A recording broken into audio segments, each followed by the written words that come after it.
Si tu pensais que l'esclavage était terminé, alors tu peux immédiatement fermer cette vidéo et appelle ta maman pour qu'elle te donne une bonne grosse gifle. Installez-vous bien parce que le sujet d'aujourd'hui, comme dirait Kerry James, est tout simplement...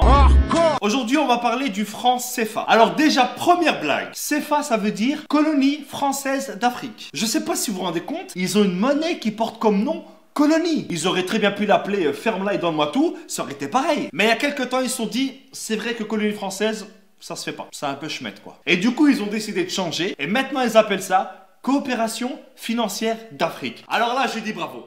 Là, je dis bravo. Là, c'est excellent, c'est excellent. Je pense que ce changement, ça a été le plus gros jeu de t'emmerde de l'histoire. Non, mais parce que changer uniquement le nom d'un truc pareil, ça sert à rien. C'est comme si moi, demain, je m'appelle Jean-Marc. Mais même si je m'appelle Jean-Marc, mon visage, lui, il te donnera toujours envie d'appeler la police. Donc cette monnaie, elle est utilisée dans 14 pays, pour plus de 100 millions d'habitants. Et devinez où est-ce qu'on imprime les billets? En France. Donc la France, à elle toute seule, dans 2 villages paumés que personne ne connaît, fabrique une monnaie dont dépendent 100 millions de personnes. Donc si demain, Jean-Jacques le révolté avec ses copains, ils font grève, parce qu'en France, la grève, c'est limite une religion, eh ben t'auras 100 millions de personnes qui seront peut-être dans la merde. Mais attends, c'est pas tout. Les pays qui utilisent le franc CFA, ce sont les seuls pays au monde qui payent un impôt à un autre pays. Chaque année, ils sont obligés de donner 50% au trésor public français. Déjà que la France, elle exploite à fond et depuis des années les ressources de ces pays. Et en plus, ils doivent donner la moitié de ce qu'ils gagnent à des mecs qui n'ont même pas levé le petit doigt. C'est comme si tu venais chez moi, que tu me volais tous mes meubles et que en plus tous les mois je dois te donner la moitié de mon salaire. Sans parler du fait que hier soir tu avais déjà cambriolé mes grands-parents. Il y a 3 banques centrales africaines qui gèrent l'économie et la vie de millions de personnes. Et devinez qui est-ce qui a un droit de veto dans chacune de ces banques? Ça la France. Donc si un jour un pays comme le Mali décide d'emprunter de l'argent à une de ces banques pour faire un pont pour son peuple, et ben à ce moment-là il y a un mec qui vient du fin fond de Roubaix,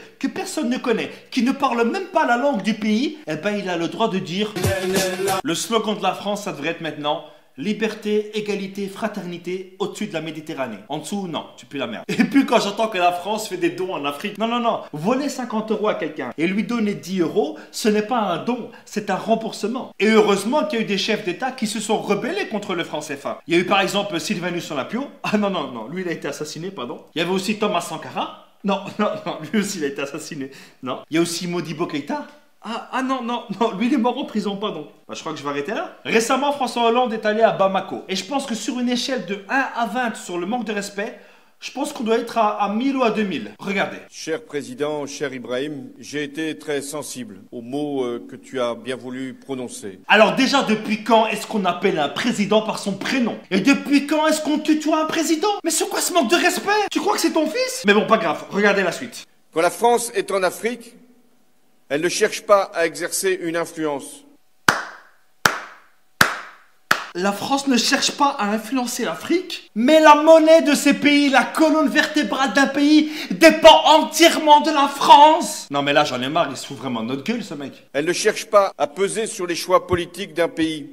Quoi? Combien de chefs d'État africains ont été destitués par la France? Et encore moins à capter ses ressources. Non, c'est bon, je me tire, c'est bon.